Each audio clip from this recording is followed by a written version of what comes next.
María Tudor, entre la leyenda negra y la realidad histórica.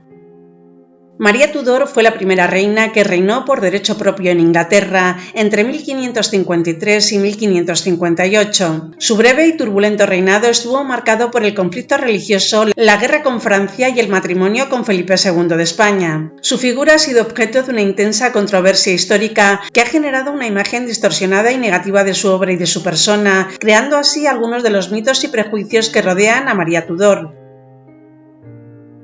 María Tudor nació el 18 de febrero de 1516 en el Palacio de Greenwich como hija del rey Enrique VIII y de su primera esposa Catalina de Aragón. Fue la única hija superviviente de este matrimonio que duró 24 años. Desde niña recibió una esmerada educación bajo la tutela de su madre. Aprendió a leer y escribir en latín, francés, español e inglés, así como nociones de música, danza, bordado y otras artes. También fue instruida en la fe católica que profesó con devoción durante toda su vida. María fue una niña inteligente, bella y graciosa que gozó del cariño de sus padres y del respeto de la corte. Fue tratada como una auténtica princesa con todos los honores y privilegios que le correspondían. Su padre la nombró princesa de Gales en 1525. También pensó en casarla con algún príncipe extranjero que fuera afín a sus intereses políticos. Entre los posibles candidatos estuvieron el emperador Carlos V, primo hermano de María, el rey Francisco I de Francia, el duque Alejandro de Medici o el infante Luis de Portugal. Sin embargo, la vida de María cambió radicalmente cuando su padre decidió divorciarse de su madre para casarse con Ana Bolena, una dama de la corte que le había cautivado con sus encantos. Enrique VIII alegó que su matrimonio con Catalina era nulo e inválido por ser esta viuda de su hermano Arturo. Para conseguir la anulación papal, Enrique VIII inició un largo proceso judicial que se conoce como el caso del divorcio o la cuestión matrimonial. El Papa Clemente VII se negó a concederle la anulación presionado por Carlos V, que era sobrino de Catalina y protector del papado. Enrique VIII entonces rompió con Roma y se proclamó jefe supremo de la Iglesia en Inglaterra en 1534. Este acto supuso el inicio de la Reforma Anglicana que cambió la religión y la política del país.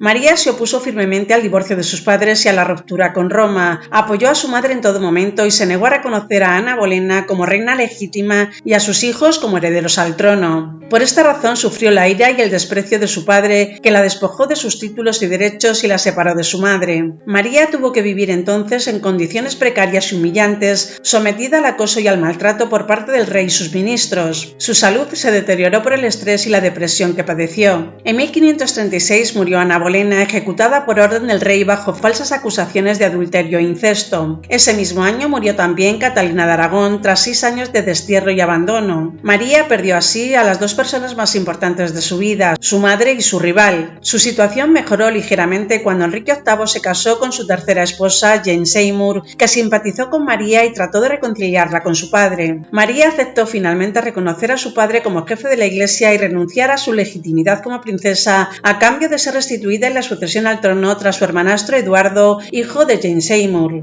En 1543 Enrique VIII se casó con su sexta y última esposa, Catalina Parr, que también fue amable con María y la animó a participar en la vida de la corte. María recuperó parte de su prestigio y de su felicidad y se dedicó a aficiones culturales y religiosas. También entabló una buena relación con sus hermanastros Eduardo e Isabel. Sin embargo, su padre nunca le perdonó del todo su rebeldía y su fidelidad al catolicismo. Enrique VIII murió en 1547 dejando el trono a su hijo Eduardo VI, que tenía solo 9 años de edad.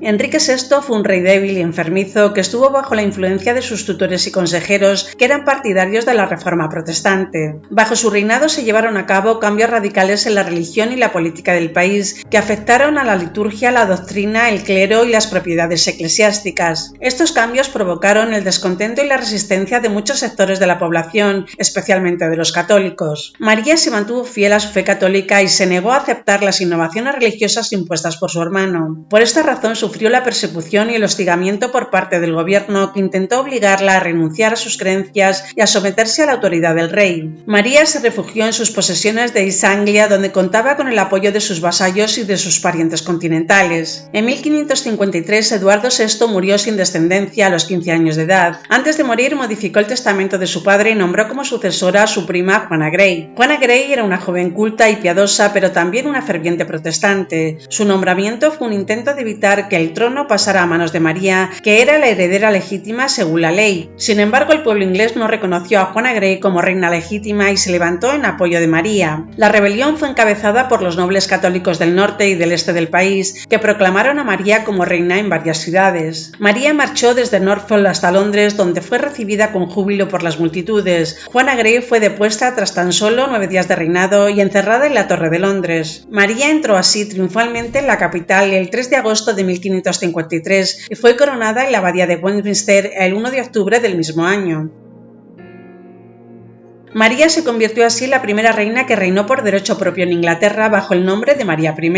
Su reinado supuso un cambio radical respecto al anterior, ya que María se propuso restaurar el catolicismo como religión oficial del país y reconciliarse con Roma. Para ello revocó las leyes religiosas promulgadas por su padre y su hermano y restableció la autoridad papal sobre la Iglesia inglesa. También devolvió las propiedades eclesiásticas que habían sido confiscadas o vendidas durante la Reforma anglicana. Además, persiguió y castigó a los líderes protestantes que se opusieron a sus medidas o que intentaron subvertir el orden establecido. Entre los ejecutados estuvieron el arzobispo Thomas Cranmer, los obispos Hugh Latimer y Nicholas Ridley o la propia Juana Grey. Estas acciones le valieron el apodo de Bloody Mary, María la Sanguinaria, por parte de sus detractores protestantes que difundieron una imagen negativa y cruel de la reina. Sin embargo, hay que matizar que María no actuó por maldad o capricho, sino por convicción y deber. María creía que el catolicismo era la única religión verdadera y que su misión era salvar las almas de sus súbditos de la herejía y el infierno. Además, actuó de acuerdo con las leyes y las costumbres de su época, que castigaban con la pena de muerte a los que se rebelaban contra la autoridad del rey o de la Iglesia. María no fue más cruel ni sanguinaria que otros monarcas de su tiempo, como su padre Enrique VIII o su hermana Isabel I.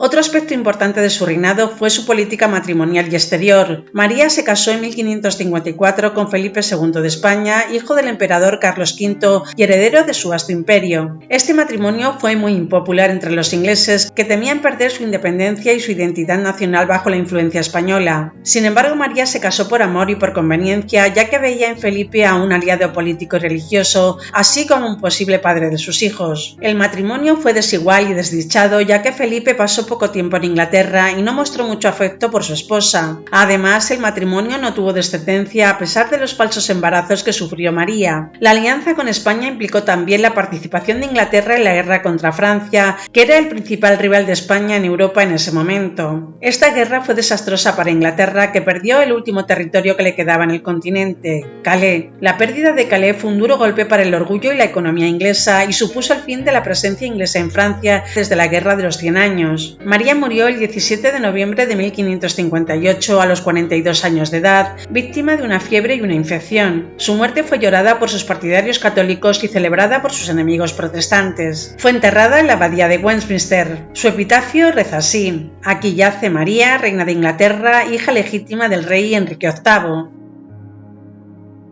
El legado de María Tudor ha sido objeto de una intensa controversia histórica que ha generado una imagen distorsionada y negativa de su persona y de su obra. Su reinado ha sido juzgado con dureza y con prejuicios por parte de los historiadores protestantes, que han enfatizado sus fracasos y sus crueldades y la han comparado desfavorablemente con su hermana Isabel I, a quien se tilda de reina exitosa y admirada. Sin embargo, María Tudor también tuvo logros y virtudes que merecen ser valorados. Entre ellos se puede destacar que fue la primera reina que reinó por derecho propio en Inglaterra, abriendo el camino para otras reinas posteriores como Isabel I o Victoria. Fue también una mujer culta e inteligente que hablaba varios idiomas y tenía conocimientos de música, literatura, historia y teología. También que fue valiente y decidida, que luchó por defender sus derechos y sus creencias frente a las adversidades y las presiones. También que fue piadosa y caritativa, que se preocupó por los pobres y los enfermos y que fundó varios hospitales y colegios. Igualmente que fue una mujer leal y generosa que mantuvo una buena relación con sus hermanastros Eduardo y Isabel, a pesar de sus diferencias religiosas. María fue también una mujer amante y fiel que se casó por amor con Felipe II y que le apoyó en sus proyectos políticos. Igualmente fue una reina reformista y modernizadora que intentó mejorar la administración, la justicia, la economía y la educación de su país. Por ello se puede hablar de que María Tudor fue una reina controvertida e incomprendida que ha sido víctima de una leyenda negra creada por sus enemigos. Su reinado fue breve y turbulento, pero también tuvo aspectos positivos e interesantes que merecen ser reconocidos. conocidos. Su figura, sin embargo, ha sido reivindicada y revalorada por algunos historiadores recientes que han tratado de mostrar su verdadero carácter y su legado. Así, se dice que María Tudor fue una mujer de su tiempo que actuó según su conciencia y su deber, que fue una reina católica en una Inglaterra protestante, que fue una reina medio española en una Inglaterra inglesa y una reina mujer en una Inglaterra de hombres, pero que fue en definitiva una reina singular y excepcional.